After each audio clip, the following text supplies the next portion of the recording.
On Christmas, I showed up ahead of schedule to the tea party at my in-laws' home. I was stunned when I heard my husband say, "Madison, I'm expecting. I'm going to be a father." I left silently. 3 weeks later, everyone turned white when they saw. You know, there are moments in life that hit you so hard, they split your world in two. For me, it wasn't just a moment. It was a devastating realization that everything I thought was real, everything I built my life on, was a meticulously crafted lie. And the people I trusted most? They were the architects of my destruction. I froze right there in the hallway. My breath caught in my throat. I wasn't pregnant. But there he was, my husband, Jax, his arm wrapped tightly around his ex-girlfriend, Madison. Everyone in that living room was cheering, celebrating, their faces alight with joy. Every single person in that room knew. Except for me. But this wasn't just a simple betrayal. Oh no, it was far, far worse. Because in the weeks that followed, I discovered that my entire life had been a meticulously planned lie, orchestrated by the very people I called family. And they had absolutely no idea who they were truly messing with. I used to believe that knowing someone your whole life meant truly knowing their heart. That a shared history meant unwavering trust. That family was an unbreakable bond. I was wrong about everything. Completely, utterly wrong. My name is Ava Sterling. I'm 28 years old, and I'm a project manager at a high-end fintech company right here in Manhattan. From the outside, my life looked picture perfect. A beautiful brownstone on the Upper East Side, a stable marriage, a fast-track career. People used to envy me. They thought I had it all. But they had no idea. No idea what I'd truly been through to get there, or the crushing price I had paid for that apparent stability. My life changed last year, on Christmas Eve. That was the night the blindfold finally, violently, fell off. The betrayal, it had been there for years, right under my nose. I simply hadn't been able to see it. Let me rewind a bit. I need you to understand how I arrived at that moment. The depth of the deception. I've known Jackson Miller, Jax, since the day I was born. Our parents were inseparable. The kind of friends who spent every weekend together, took vacations, celebrated every birthday, every milestone. My parents were Jax's godparents, and his parents, Carol and Charles Miller, whom I affectionately called Aunt Carol and Uncle Charles, they were mine.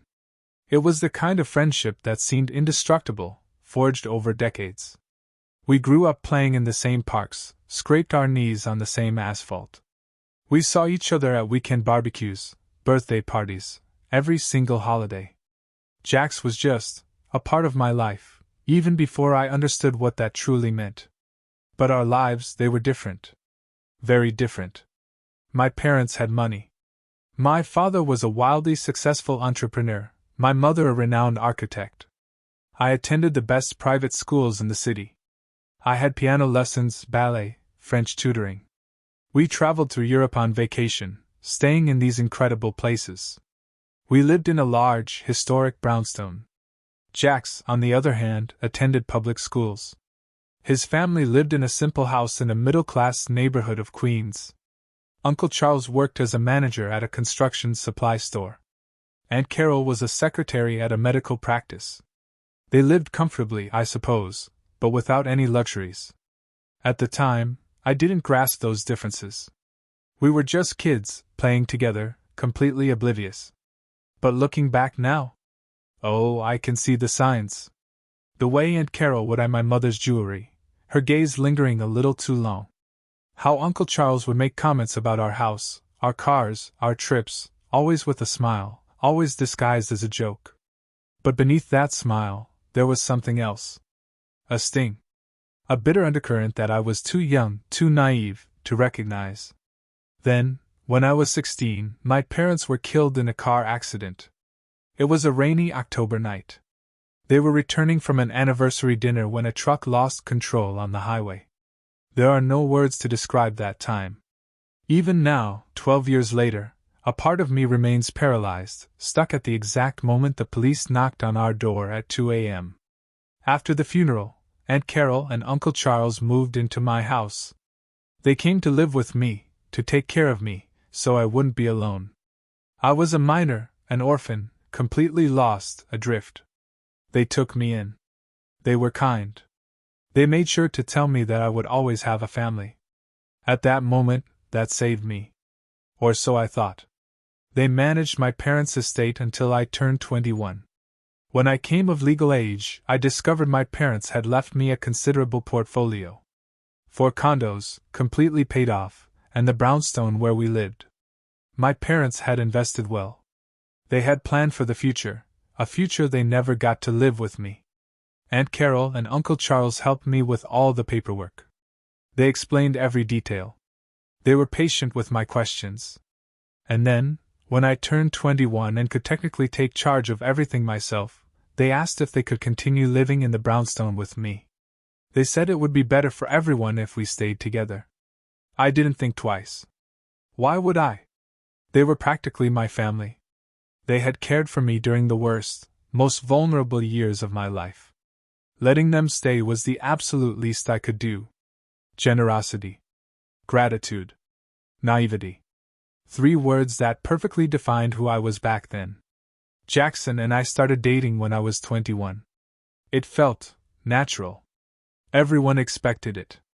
"You're perfect for each other," they'd say. "You grew up together. It's like destiny." He was attentive, affectionate. He seemed to understand me, truly understand me. He knew my history, my pain, my deepest fears. Or so I believed. 2 years later we married. Aunt Carol helped me organize everything. We chose the dress together. She came with me to fittings. She gave her opinion on the flowers, the decor, the invitations. "Your mother would love being here, doing this with you," she told me several times, tears welling in her eyes. And I honestly believed she genuinely missed my mother, that she was filling that role out of pure, selfless love. On the wedding day, Uncle Charles walked me down the aisle. He took my arm, looked at me with that gentle, fatherly smile, and said, "Your father would be so proud of you today, Ava." I cried. I thought it was beautiful. I thought it was real family love. And I allowed it. Because I trusted them. Because I believed it was real. Jackson and I moved into one of the condos I had inherited.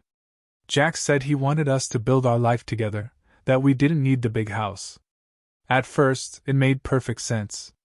I worked a lot. I was completely focused on my career. He had started working as a trader, operating from home, investing in stocks and crypto. At least, that's what I believed he did. The other 3 condos were rented out. Jax offered to handle everything. "You already work so much," he'd say. "Let me manage the properties. That way, you can focus on your career, and I'll handle this side of things." It seemed like a fair, even generous, arrangement. He sent me monthly reports. He said he was reinvesting the profits, multiplying our wealth. I never questioned him. Not once. I trusted him completely. After all, why would I distrust him? He was my husband. He had grown up with me. His parents were my godparents. They lived in my house. We were family. 2 weeks before Christmas, Jax came home with a document. It was a power of attorney, prepared by an attorney who worked with his family. "It's just to make things easier, honey," he explained, smiling in that charming, reassuring way he had. "That way, I can renew rental contracts without having to bother you at work, handle bank matters, property registration issues. You'll be free to focus only on your job." I took the document and skimmed it quickly. Legal jargon always gave me a headache. "I'll read it carefully later," I replied. I saw something flash across his face. It was fast, almost imperceptible. A clench of his jaw, a different, colder glint in his eyes. But he quickly smiled again. "Sure, no problem. Whenever you have time." I put the POA in a desk drawer and honestly, I completely forgot about it. Work was pure chaos. The company had a major project to close before the end of the year, and I was coordinating the entire team. The company Christmas party was scheduled for the afternoon of December 24th. It started at 6 p.m., and I had agreed with Jax that I would leave around 10 p.m. to head to his parents' place for the traditional family Christmas Eve dinner. It was always like that. Every Christmas Eve, the brownstone that had belonged to my parents was filled with Jax's relatives, his parents' friends, people I barely knew. I always went. I always smiled. I always appreciated being included, because I still believed I was lucky to have this family. That night, the company party was a little dull. Repetitive conversations, music too loud, drunk people discussing New Year's resolutions. Around 8 p.m., I decided to leave early. Surprise Jax. Arrive before planned, help with the final preparations. I drove toward the brownstone, listening to Christmas carols on the radio. It was cold, with a light drizzle falling. The streets were decorated with lights blinking in every window, that atmosphere of forced happiness that Christmas always brings. When I parked in front of the house, I realized it was packed. Cars everywhere, lights on in every room, music and laughter spilling onto the street. The party was already in full swing. I walked in the front door without knocking, hung my coat in the foyer, and headed toward the living room. The voices grew louder as I approached. I guess there were about 20 people laughing, celebrating. And then I heard Jax's voice from the living room, clear and radiant. "Madison is pregnant! We're going to have a son!" The world stopped. I stood there in the hallway, partially hidden by the wall. No one had seen me arrive. From my angle, I could see the entire room. Jax was in the center, his arm around Madison. Madison was a friend of his from high school, his teenage ex-girlfriend. They had dated for years before Jax and I even started. And there she was, smiling with a hand on her stomach, receiving hugs and kisses from everyone. Aunt Carol was crying with joy. Uncle Charles was applauding, shouting. Toasts were raised. Family friends congratulated them, saying things about how handsome the baby would be. I felt my legs give way. I leaned against the wall, fighting to keep from falling. Someone in the crowd shouted, "But what about Ava? Does she know yet?" The silence that followed lasted barely 3 seconds, but it felt like an eternity. Jax gave a somewhat forced smile. "Not yet. I need to sort out a few things first, some paperwork. But I'll tell her at the right moment. So, no one here says a word when she arrives." Everyone laughed. My heart pounded. Paperwork. He meant the power of attorney. There was a murmur of understanding in the room. Some people exchanged knowing glances. Aunt Carol nodded, as if approving the strategy. Uncle Charles raised his glass to the future, and everyone toasted. In that moment, everything began to make a horrifying sense. The way they reacted, those looks, that charged silence. Everyone there knew something I didn't. There was a secret. A conspiracy. And that power of attorney? It was the final piece of their twisted plan. My stomach churned. It wasn't possible. I had to be hearing things. But then Aunt Carol, my godmother, said loud and clear, "Finally, my son! After so many years, we are going to reclaim what is rightfully ours." And then I understood everything. Every smile. Every gesture of affection. Every word of comfort. It had all been a lie. A vast, elaborate lie, spanning years. It wasn't love. It never was. It was a scam. I turned around, grabbed my coat, and slipped out of the house in silence. As quietly as I had entered. No one saw me. No one noticed. I got into the car, closed the door, and only then did the full, crushing reality hit me. I started to cry. Not a melodramatic movie cry, but a silent, painful sob that burned my chest and throat. Tears streamed down my face as I tried to process what I had just witnessed. My marriage was a farce. My husband had a pregnant mistress. Aunt Carol and Uncle Charles, my godparents, were involved in a plot to steal my inheritance. And everyone, absolutely everyone in that room, knew and was complicit. I drove back to the condo on autopilot. I don't remember the road. I don't remember stopping at traffic lights. I only remember crying and driving, crying and driving. When I got home, I wiped my tears, washed my face, and looked in the mirror. I barely recognized the person staring back. I looked smaller, more fragile. My phone vibrated. It was a message from Jax, asking where I was. I took a deep, shaky breath and replied, "I decided to stay at the company party. It's more lively than I thought." He responded, "Okay, have fun. See you in 2 weeks. We're heading to Maui early tomorrow." Of course. The annual trip. Since we married, his family went to visit relatives in Hawaii for Christmas and stayed until the first week of January. They knew New Year's was always chaos at my firm, closing projects, reports. And every year, I stayed behind while they went on vacation. I never questioned it. After all, it was their family time. I just replied, "Okay, have a good trip." He sent a "Merry Christmas. Love you," with a heart emoji. I didn't respond. I locked my phone screen and tossed it onto the sofa. I sat on the living room couch in the dark and I let the anger grow. Because I realized one thing right then. The crying was over. There was no longer room for pain, for sadness, for tears. There was only room for strategy. They thought I was an idiot. That I would always be that orphaned, lost girl. Grateful for a family, trusting eternally, signing any paper, never questioning anything. They were wrong. So incredibly wrong. I had grown up. I became a project manager because I was good at planning, organizing, anticipating problems, and creating solutions. I coordinated teams, managed crises, and made tough decisions every single day. And at that moment, sitting in the darkness of my living room, I made the most important decision of my life. They wanted to play? We would play. But this time by my rules. I stayed up all night. I didn't sleep. I just sat there, planning. First, I made a mental list of everything I knew. Jax was cheating on me with his ex, Madison. Madison was pregnant. His entire family and friends knew and supported it. The power of attorney was the final piece of a plan to transfer my assets to his family. I hadn't signed anything yet. This last point was crucial. I still had control of everything. I was still the owner of my properties, my accounts. Jax had no legal power over anything. As long as I didn't sign that document, he couldn't do anything.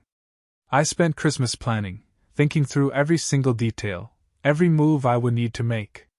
I made mental lists, drafted strategies, anticipated problems. This is how I worked as a project manager, and this is how I was going to handle this, too. The next day, December 26th, I would put it all into practice. When the sun rose, I knew exactly what my first step would be. At 9 a.m., I called the lawyer who had handled my parents' affairs. He had always told me that if I ever needed anything, I only had to reach out. "Mr. Harrison, this is Ava Sterling, James and Isabel Sterling's daughter. I urgently need to speak with you." He must have detected something in my voice, because he didn't ask questions. He just said, "Come to my office." I showered, dressed, gathered all the property documents I had, and that power of attorney Jax had given me. I drove downtown.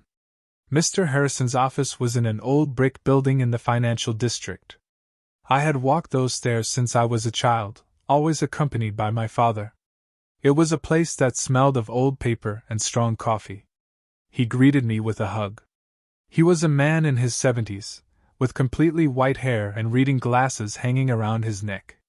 He had been my father's attorney for over 20 years. "Sit down, Ava. Tell me what happened."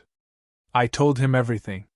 The announcement at the party, the POA, the suspicion about the asset transfer. I spoke non-stop for almost 40 minutes. He listened in silence, taking notes, frowning at certain points. When I finished, he took off his glasses and rubbed his eyes. "Ava, I need to tell you something." My heart pounded. "What is it?" "Your father and Charles were partners in a business many years ago," he began. "An import company. It did very well at first, but then it hit a rough patch. Charles wanted to retire and sell his share. Your father bought him out for a fair price. He assumed all the risk. Charles took the money and left. He paused, taking a sip of coffee. 2 years later, your father managed to turn the situation around. The company grew exponentially. That's how your family became wealthy. But I don't think Charles ever got over it. Mr. Harrison looked at me, a deep sadness in his eyes. Your father told me this story years ago. By his account, Charles had accepted it well at the time. The families remained friends. The children grew up together. But now, seeing what's happening, I believe there was always resentment. Charles and Carol probably always looked at your family's life with bitterness. The class difference became very evident over the years, didn't it? You had everything, and they struggled financially. And when your parents died, you were a vulnerable teenager with a considerable inheritance. To resentful people, it must have looked like an opportunity. He looked at me seriously. Looking back now, with everything you've told me, it's clear that friendship always had a fragile foundation. The resentment over the business sale was likely never truly overcome. And you, Ava, became the perfect target. I felt as if a bucket of ice water had been thrown over me. So that was it. The resentment had always been there, hidden, and I never saw it. Nobody saw it, he clarified. Your father certainly didn't suspect anything, or he would have taken precautions. I closed my eyes. My parents never imagined that friendship concealed so much envy, so much greed. And now I was paying the price for the naivety of all of us. And this power of attorney? I asked, pushing the document across the table. Mr. Harrison put on his glasses and read it carefully. It took him nearly 15 minutes. He flipped pages, reread sections, made annotations. Finally, he placed the paper on the table and looked at me gravely. This gives Jax full authority over absolutely everything you own. He could sell the properties, transfer them, create mortgages, take out loans in your name. Everything. With this document signed, you would lose complete control of your estate. I felt the anger surge again, a hot, bitter wave. And if I had already signed it? It would be very difficult to reverse, he said. It would take years of litigation, and even then, there would be no guarantees. The best-case scenario would be proving coercion or fraud, but that is extremely complicated in marital cases and properties. If we divorce, does he have a right to anything? Mr. Harrison smiled for the first time since I arrived. No. Everything you inherited is separate property. Under the law, inheritances received before or during the marriage do not enter into the community or marital property division. If you divorce today, Jax takes nothing. Absolutely nothing, I murmured. Unless I voluntarily transfer the assets to his name. Exactly. It was the only legal way they had to get what they wanted. I opened the folder I had brought and placed all the rental contracts on the table. I need you to review this. Jax has managed my properties for years. He says he reinvests the money, but I've never seen real proof. I want to know where that money has been going. Mr. Harrison spent the next 2 hours analyzing every document, every contract, every bank statement I had. He made calls, checked records, cross-referenced information. When he finished, his expression was grim. Ava, I am sorry to tell you this, but the rent money is being deposited into Jax's personal accounts, not joint or business accounts. He has been appropriating all the income from your properties. I took a deep breath. I expected it, but hearing the confirmation still hurt. And there's more, he continued. One of the condos has no proof of rent payment whatsoever. There's a contract, but no record of financial transactions. Someone is living there for free. Madison, I responded, my voice flat. His mistress. Mr. Harrison nodded. Most likely. I was silent for a moment, processing everything. What do I do now? First, do not sign that power of attorney under any circumstances. Second, immediately take back control of your properties.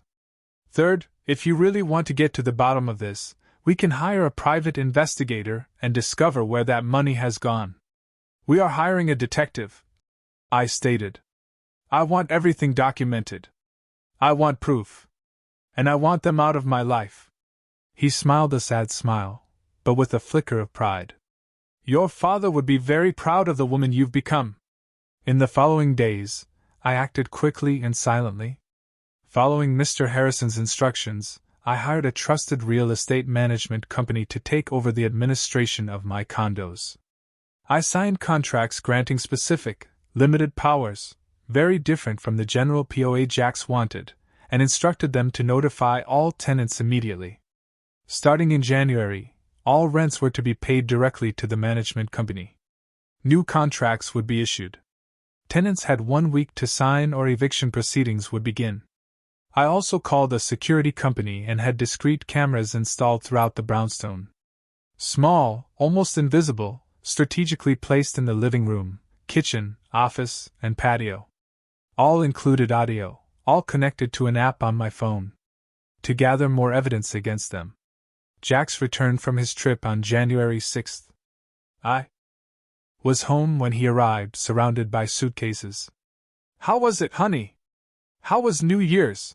He asked, kissing me on the cheek, acting as if nothing was wrong, as if he hadn't just spent 2 weeks with his pregnant mistress and the family who was conspiring against me. Quiet, I lied smoothly. I worked quite a bit. Got ahead on some projects. Did you have time to look at that paperwork? There it was. The question I knew was coming. I smiled. Oh, yes. Actually, honey, you don't have to worry about that anymore. I've sorted it all out. I watched his expression change. What do you mean you sorted it out?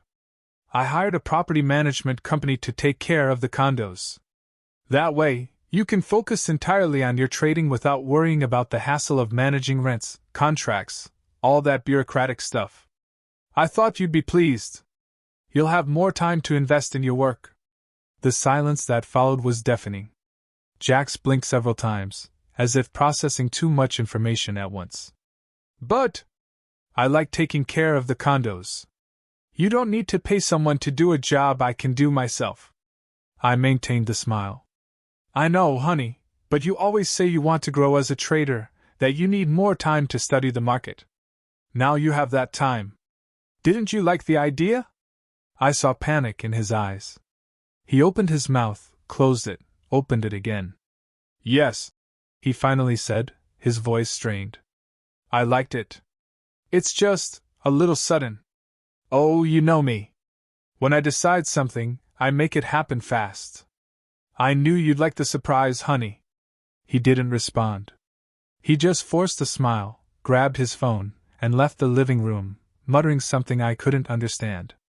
I waited a moment, and then opened the camera app on my phone. I activated the patio camera and put on my headphones. There he was, pacing nervously, furiously typing on his phone. His phone rang a few seconds later. Even from a distance, I could hear shouting on the other end of the line. Calm down! Calm down! Jax was saying nervously, looking back to make sure I wasn't nearby. I don't know what happened. She hired a property management company. No, I can't do anything right now. No, I don't have $3,000 to pay the rent. Madison, listen. I won't have any cash flow for a while. I need to figure this out first. He hung up the phone, his rage palpable. I turned off the camera and smiled. His desperation was almost visible, radiating from the screen, but I wasn't finished yet. That night at dinner, I casually mentioned, "Oh, my boss called me earlier. I have to take a last-minute trip to Japan, an important project. They need someone to go close the contract in person. I'll be gone all week." "When are you leaving?" Jax asked, trying to sound disinterested, but his eyes were sharp. "The flight is scheduled for 2 a.m. I'll leave the house around 11 p.m. or so. Sorry for the short notice. You know how this job is." "It's fine," he replied, a little too quickly. "I thought we'd spend some time together, but if it's for work, you have to go." After dinner, I went to the dressing room and grabbed my jewelry box to put it in the safe. That's when I noticed jewelry was missing. Several pieces. A pearl necklace that belonged to my grandmother. Diamond earrings my parents gave me for my 16th birthday. A gold bracelet with my mother's precious stone charms. A sapphire necklace my father had given my mother for an anniversary. My blood boiled. It wasn't enough to steal my income. He had stolen my family memories. But I didn't have time to deal with that now. I went into the office, opened the safe where I kept all the important documents, and changed the combination. I stored the remaining jewelry, locked it, and left. I packed a small suitcase and said goodbye to Jax with a kiss on the cheek. Just to mess with him, I discreetly pocketed his car keys from the console table in the foyer, tucked them into my purse, and left the house. I didn't go to the airport. I drove to a hotel downtown. I booked a comfortable suite, went up to the room, and finally took a deep breath. I was alone. Safe. And fully in control of the situation. An hour after leaving the house, my phone rang. "Do you know where my car keys are?" I feigned surprise. "I don't know, honey, but why do you need the keys at this hour?" "Oh, nothing. I just realized they weren't here on the console table." I interrupted him. "Maybe they fell behind the furniture. Did you look closely?" I heard an irritated sigh on the other end. "I'll take a look. Have a good trip. Love you." I hung up and immediately opened the camera app. The sight of Jax ransacking the entire house, searching for the keys tucked away in my purse, was almost comical. He looked under the sofa, rummaged through drawers, even crouched to look beneath the furniture. After 15 minutes of frustrating searching, he grabbed his phone, typed something quickly, and collapsed onto the living room sofa with the expression of someone who just realized he has completely lost control. I smiled alone in the hotel room. But the night wasn't over yet. Half an hour later, my phone notified me that someone was at the front door. I activated the camera and saw 3 people entering the brownstone. Uncle Charles, Aunt Carol, and Madison. They sat down at the kitchen table. Jax looked destroyed, his shoulders slumped, his face pale. Aunt Carol was visibly irritated, her arms crossed, her expression hard. Uncle Charles drummed his fingers on the table, impatient. I turned the audio volume to max and put on my headphones. "Explain exactly what is going on," Aunt Carol demanded, her voice cutting through the silence. Jax ran a tired hand over his face. "She hired a property management company to run the condos. All the tenants received notice. Starting this month, rent goes straight to the management company. New contracts, everything official. I no longer have access to anything." "And Madison's condo?" Uncle Charles asked. "She received notice too. New contract in a week or eviction." Madison placed a protective hand over her belly. "Jax, I don't have money to pay the rent. You know that." "I know," Jax replied in a defeated voice. "You'll have to stay with my parents for now, until I sort this situation out." "Sort it out? How?" Uncle Charles practically spat. "You've lost control of everything. Years of planning, years taking care of that girl, and you let it slip away at the last minute." "I didn't let it slip away," Jax countered, raising his voice. "She suddenly got smart. She never questioned anything in 5 years of marriage. And out of nowhere, she decides to hire a management company. Because you rushed her with that stupid power of attorney," Aunt Carol shouted, pointing a finger at him. "You should have waited longer, earned more of her trust." "More trust? I've known her since birth. If that's not enough trust, I don't know what is." "Clearly it wasn't," Uncle Charles muttered. There was a tense silence. Madison nervously fiddled with the necklace she was wearing. My sapphire necklace. Rubbing the pendant between her fingers. "So now what?" she asked in a weak voice. "What do we do, Jax?" He sighed. "I'm going to try to convince her to sign the POA. It's the only way to reverse this. With the power, I can undo the contract with the management company, regain control." "But what are you going to say to make her sign?" Uncle Charles asked. "I don't know. I need to talk to her when she gets back from Japan." Aunt Carol leaned forward, her hands on the table. "Jax, listen to me closely. We did not take care of that child all these years just to end up with nothing. Do you hear me?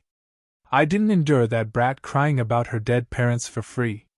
Your father and I didn't make such a sacrifice just for it to go wrong now. My stomach turned. The way she spoke about me. As if I were a burden. An investment that had to yield profit. I know, Mom, Jax said tiredly. You know, do you really know? Uncle Charles joined his wife. That company should have been ours, too. Half of that money, half of those condos, it should all be ours. But her father got greedy and bought my share when the company was doing badly. He kept all the profits when it improved and then died, leaving everything to that spoiled kid. Aunt Carol shifted in her chair and continued. She grew up in the best schools. She had everything she wanted. She never worked a hard day in her life. Meanwhile, we were busting our backsides. Your father at that miserable store. Me at that clinic. Watching them from afar with that luxury life that should have been ours too. Uncle Charles nodded. Exactly. That's why when they died, it was our opportunity, our chance to correct that injustice. Care for the girl, earn her trust, and when she turned 21, be so close that she saw us as her family. And it worked. She let us live in her house. She trusted you to manage the condos. She married you. Everything was perfect until you messed it all up. Aunt Carol finished, looking at Jax with pure contempt. I didn't mess anything up. Jax slammed the table.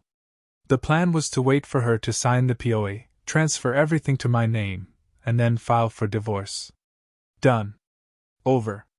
Everyone goes their separate way. But she didn't sign it. Not yet, but she will. Jax insisted.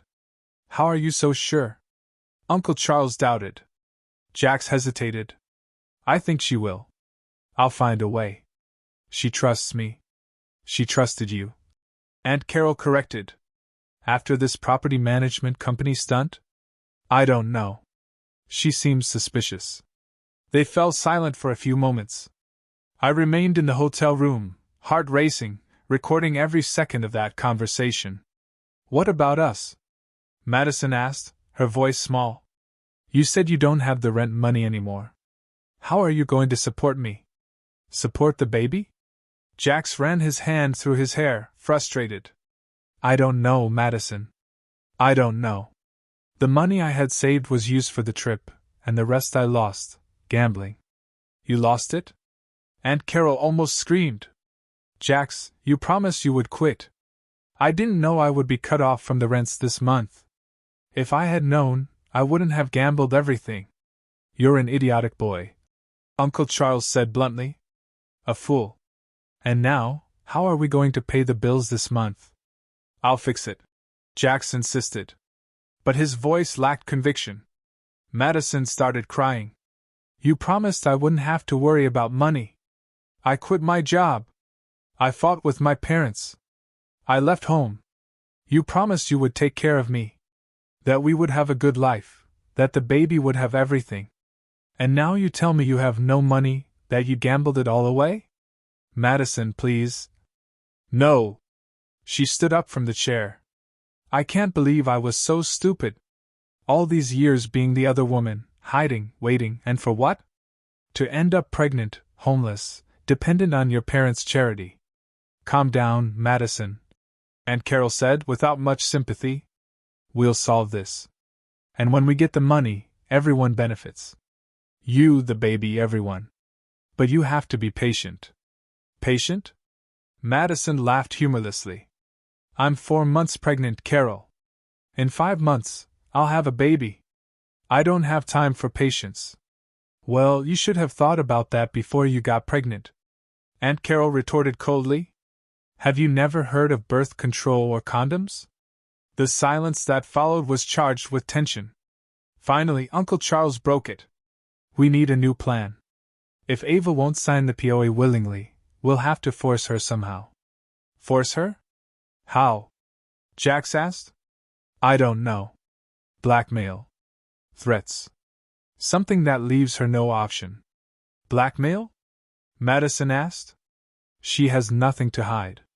Her life is perfect, clean, proper. Everyone has something. Uncle Charles muttered. We just have to find what. Aunt Carol nodded thoughtfully. Or we create something. Plant some evidence. Something that compromises her. Then we offer a fix in exchange for the signature. I felt nauseous. They were seriously considering framing me for something fake just to get my signature. That's too risky, Jax said. More risky than losing everything? Uncle Charles countered. They spent a few more minutes discussing possibilities, each more absurd than the last. Finally, they decided to think it over and meet again in a few days. When they finally left, it was nearly 3 a.m. I turned off the camera, my hands shaking. This wasn't just a financial scam. It wasn't just infidelity. It was a conspiracy spanning over a decade, since my parents' death, perhaps even before. They had planned everything. Every gesture of affection, every word of comfort, every family moment. It had all been calculated, measured, executed with precision. And I had believed it all. When 7 a.m. arrived, I picked up the phone and called Mr. Harrison. He answered on the third ring, sleepy voice. But he became alert when he recognized my voice. Ava, what happened? I have everything recorded, I said, my voice steady despite the tremor in my hands. The full confession. They admitted the marriage was a scam from the beginning. That they cared for me only to access the inheritance. And that now they are planning to blackmail or frame me to force me to sign the power of attorney. There was a silence on the other end. Are you safe? Yes. I'm in a hotel. They don't know where I am. Send me the recordings right now and come to my office this afternoon. We are going to end this once and for all. At 2 p.m., I was in Mr. Harrison's office. He had already viewed the main recordings. His face was serious, his jaw tight. Ava, this is much worse than we imagined. He began, opening a thick folder on the table. But it's also much better for your case. How so? The detective I hired finished his investigation. We have concrete proof of everything. He turned his laptop towards me. Rents diverted to Jax's personal account for 5 years. Bank statements showing excessive spending on online betting, casinos, gambling websites. Jax is a severe gambling addict. My stomach churned, but it wasn't a surprise. I had discovered that last night. There's more. He continued, opening another tab. The trips to Maui were all a lie. The detective obtained flight and hotel booking records in their names. Every year, the 4 of them went to a luxury resort. Jax, Madison, Uncle Charles, and Aunt Carol. Airline tickets, 5-star hotels, all paid with credit cards linked to the account where your rental income was deposited. He showed me the documents, reservation confirmations, credit card statements, plane tickets, all in their names, all paid with my money. The dates matched perfectly, between December 25th and January 6th for the last 5 years. While I stayed in Manhattan working, believing they were visiting relatives in Hawaii, they were partying with my money. What do we do now? He leaned back in his chair with a smile that didn't quite reach his eyes. Now we legally destroy them. Immediate divorce on grounds of adultery and fraud. With this evidence, Jax gets not a penny. We evict Charles and Carol from your. With adultery, it's divided. Aunt Carol let out a bitter laugh. You really are dumb. Those properties are her inheritance. They don't enter into the split. She's divorcing you. You'll be left with nothing, and a pregnant mistress to support on top of it. Congratulations, Jax. You managed to ruin everything. I saw Jax slump heavily onto the sofa, phone still to his ear, his face in his hands. Can you come here? He asked in a weak voice. We need to do something. We need a plan. No, Aunt Carol said flatly. You got yourself into this mess alone. Now get yourself out of it alone. I'm fed up, Jax. Fed up with you. Fed up with this whole situation. And she hung up. Jax sat there, staring at the phone for almost 5 minutes. Madison tried to approach, but he pushed her away. You need to leave, he told her coldly. Madison, now. And don't come back. But Jax, I have nowhere to go. That is not my problem now, he shouted, standing up. Go to your parents. Go wherever you want, but get out of here. I watched Madison start crying, hurriedly gathering her things, almost running out of the condo. Jax was left alone in the living room, pacing back and forth, picking up his phone, typing something, deleting it, typing again. He was sending me messages. I saw the notifications pop up on my phone. Ava, please let me explain. It was a mistake, a moment of weakness. I felt lonely. You've been gone a lot. I love you. I've always loved you. Can we fix this, please? I deleted all the messages without responding. I turned off the cameras and leaned back in the car seat. Phase 1 complete. Now, all that was left was to wait for tomorrow. The next morning, I woke up early. I had already asked Mr. Harrison to prepare everything for delivery that day. Promptly at 8 a.m., 2 court officers split up. One went to the brownstone where Uncle Charles and Aunt Carol lived. The other went to my condo where Jax was. I was in Mr. Harrison's office when my phone rang. It was Aunt Carol. I answered. Ava! She screamed. There was panic in her voice now. None of the contained rage from yesterday. Pure panic. What is this? An eviction notice? You're kicking us out? Yes, I replied simply. But why? What have we done? Try to talk this out, Ava, please. You can't do this. We have nowhere to go. We're old. We don't have money for. That is not my problem. I cut her off, using the exact words Jax had used with Madison the day before. But this is because of what Jax did. We have nothing to do with that. She almost laughed. Nothing to do with it? Seriously? Of course not. We are just as surprised as you are. That idiotic boy. Aunt Carol. I interrupted her, my voice turning cold. I know everything. The trips that weren't to Maui, the diverted rents, the plan you had since my parents' death. I know everything. Absolute silence on the other end. So yes, I continued.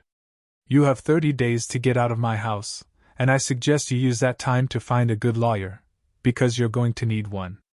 I hung up before she could respond. 2 minutes later, my phone rang again. Jax, I answered. Ava, is this serious? He asked. And there was something different in his voice. Fear. Divorce. Misappropriation. Theft. You're suing me? Yes. But why those accusations? You don't have proof of all that, do you? Yes, I do. What proof? How? Security cameras throughout the condo, Jax. With audio. Installed days ago. I have the recording of you with Madison. I have the recording of the meeting in the kitchen where you all confessed the entire plan. I have documents proving the diversion of money, the fake trips, everything. Silence. You recorded us? He finally managed to say. I recorded you. And I've handed it all over to law enforcement. But that's illegal. You can't record people without their consent. Yes, I can. In my own condo. With my own security cameras. It's perfectly legal. I heard him breathe heavily on the other end. How much do you want? He finally asked. How much do you want to forget everything, to drop the lawsuits? $10,000? $20,000? How much? This time, I genuinely laughed. Jax, do you really think I want money? I have money. What I want is justice and my assets back. Your assets were never not yours. No. And the $280,000 you diverted from the rents over 5 years. And my jewelry you stole and gave to your mistress. And the years of lies. I'll give it all back to you. With interest. Just drop the lawsuits. No, you have nowhere to sleep. How do you think you're going to give it back to me with interest? Ava, please. This will destroy me. It will destroy my parents. All of us. You should have thought about that before. Are you doing this for revenge because I cheated on you? I already apologized. No, Jax. I'm doing this because you spent over a decade planning a scam against me. Because you exploited my parents' death. You exploited my vulnerability, my trust. Because you are exactly the kind of person who deserves to pay for their crimes. Crimes?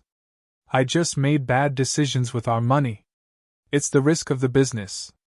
You diverted money. You falsified contracts. You stole jewelry. You committed fraud. Those are felonies, Jax. And you will answer for them. I heard him start to cry on the other end. Not that manipulative crying he would probably use if we were face to face. It was a cry of genuine desperation. Please, he begged. I'm going to lose everything. I'll have nothing. Welcome to the club, I replied coldly. You were going to leave me with nothing, too. The difference is that I was smarter and discovered it first. I heard him swallow on the other end. My parents, he began, but his voice failed him. My parents are going to kill me. They're going to kill me for letting this happen. That is not my problem. Don't you understand? His voice became desperate. They're going to blame me for everything. They'll say I messed up their plan, that I was stupid, careless. And weren't you? I cut him off. You were stupid and careless. You let yourself get caught with your mistress. I didn't know you would come back early. I'm not just talking about that day, Jax. I'm also talking about Christmas Eve. When you announced Madison's pregnancy to the entire room. When your parents talked about finally getting the properties they believed they were entitled to. When everyone toasted the future. Absolute silence on the other end. You were there? His voice was a threat. Yes. I also arrived early from the company party.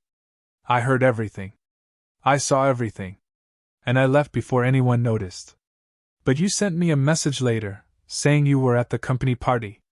Because I needed time, Jax. Time to process, time to plan, time to gather evidence. You thought I would be eternally stupid, eternally grateful, eternally blind. And I let you believe it while I prepared. Another silence, longer, heavier. So since Christmas, he murmured, as if processing it. You knew since Christmas. The trip to Japan, the cameras, it was all planned. Yes. But you destroyed yourselves. I'm just making sure you pay the consequences. And I hung up. I looked at Mr. Harrison, who had followed the entire conversation. How do you feel? He asked. I thought for a moment. Free, I finally replied. I feel free. He smiled. Your father would be proud. It took 2 months for everything to resolve. The divorce was fast because Jax had no way to fight. With all the evidence, his lawyer practically begged him to sign everything without opposing it. It's the only way out, I heard the guy say in the courthouse hallway.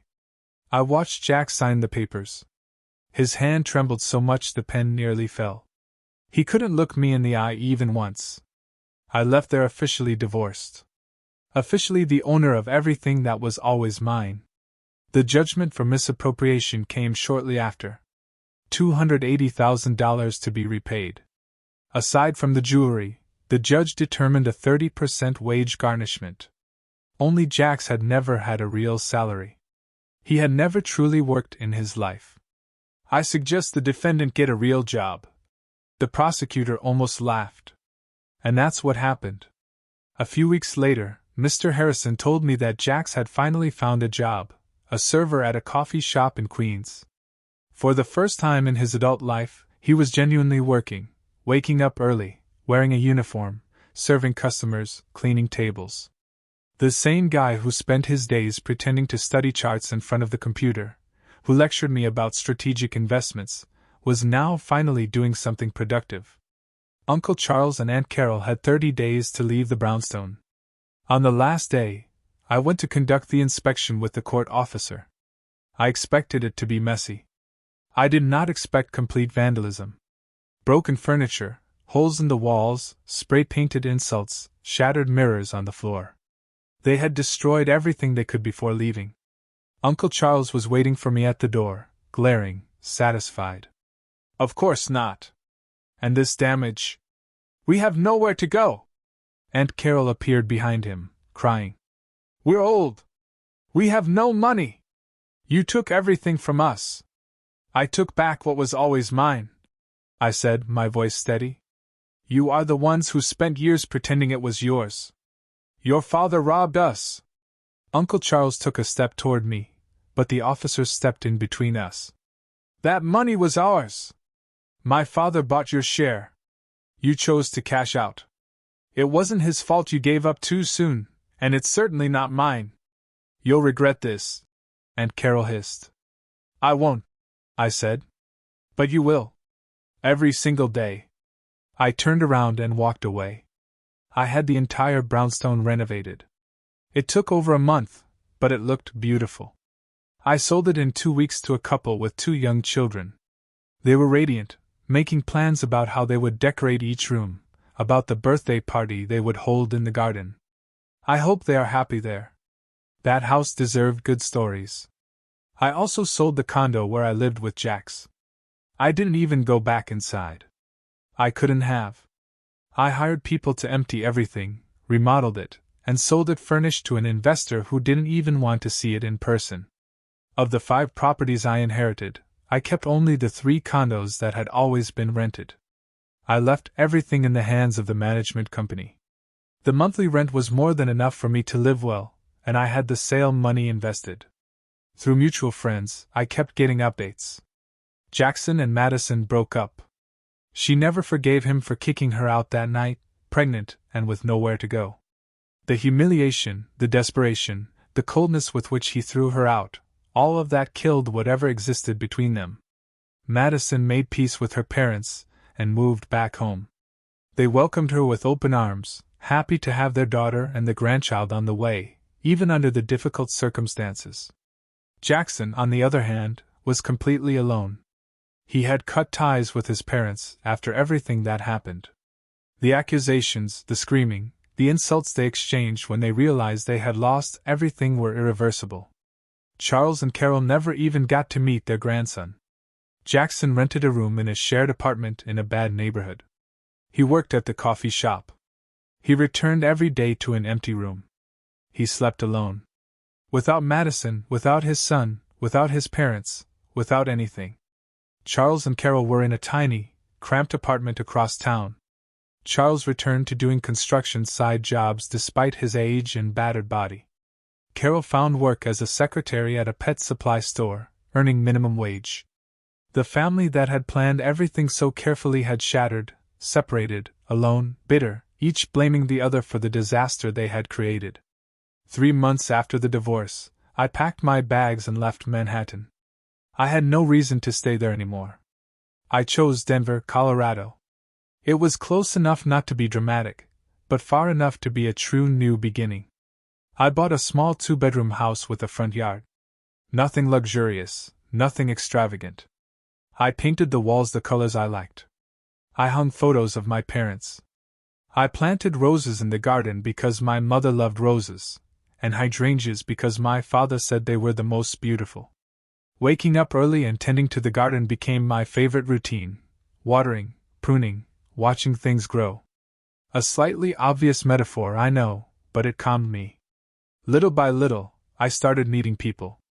The neighbor who makes incredible cookies and always shows up with a fresh batch when she realizes I'm home. The owner of the corner coffee shop who already knows my order by heart. A group that meets to walk in the park every morning. People who knew me as Ava, the one who moved from New York and likes gardening, not as Ava, the one who was nearly destroyed by those who claimed to be her family. It was good to be just myself. Without baggage, without explanations. I quit my job in Manhattan. The firm was disappointed. They offered me a raise, a promotion, anything to make me stay. But I needed distance from everything. I continued working as a consultant for them, but remotely now, on specific projects, when and how I wanted. Nothing that consumed me. I traveled quite a bit. France, Italy, Japan, this time for real, experiencing the places, trying the food of each country, taking pictures. Mr. Harrison calls me every month, always the same day, the same time. He tells me silly things about his office, asks how I am. Sometimes he updates me on some legal matter. Jax tried to appeal the wage garnishment again. He told me the other day. The judge denied it. That's the 5th time now. We laugh. He is the closest person I have to family today. And yet there is a part of me that doesn't open up completely to him, that maintains that safe distance. It's been 3 years since that Christmas Eve. I wake up every day in my Denver home. I make coffee. I sit on the porch, looking at the garden. The roses are beautiful, the hydrangeas, too. I haven't seriously dated anyone in these 3 years. I've gone out with a few people, had pleasant dinners, good conversations, but nothing went past 3 or 4 dates. Last month, a very nice guy, a friend's brother from the walking group, tried to hold my hand. We had been out 3 times. It was going well. I pulled away without thinking. Pure instinct. "I'm sorry," I told him. "I'm not ready yet." He was super understanding. "No pressure. We'll go at your pace." 2 weeks later he stopped calling. I don't blame him. Nobody wants to wait for someone who might never be ready. And maybe I never will be. Because when you spend years believing you have a family, trusting with your eyes closed, and you discover that everything was a giant lie from day one, something breaks inside you. Now I look at everyone slightly sideways, looking for the trick, the lie, the ulterior motive. It's exhausting. It's lonely. But it keeps me safe. Sometimes I wonder if it's fair to myself, to the people who cross my path, to wear this trauma like armor against everyone. But then I remember. I remember trusting blindly, never doubting, and the price I almost paid.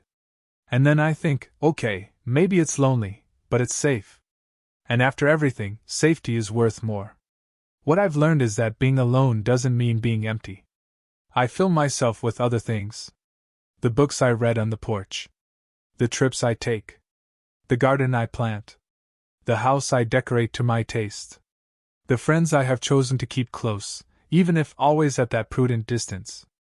This morning, having coffee on the porch with a bird singing in the garden tree, I realized something. I am happy. Not in the way I imagined when I was younger, without a husband, without children, without that magazine cover life. But I am happy in my own way, in my own time, on my own terms. Perhaps someday I will trust someone again. Perhaps not. And it's okay if that day never comes, because the true inheritance my parents, James and Isabel, left me was not the money or the properties. It was the ability to always get back up, no matter how many times I am knocked down. And no one can take that from me. I finish my coffee, look at the flowers, feel the breeze, and smile. Because today, I choose to keep moving forward. And that is enough. And that's it, folks. This has been my story. Thank you for staying with me. What would you have done in my place? Have you ever faced a betrayal this deep? Tell me what you think. I really want to know your thoughts in the comments below.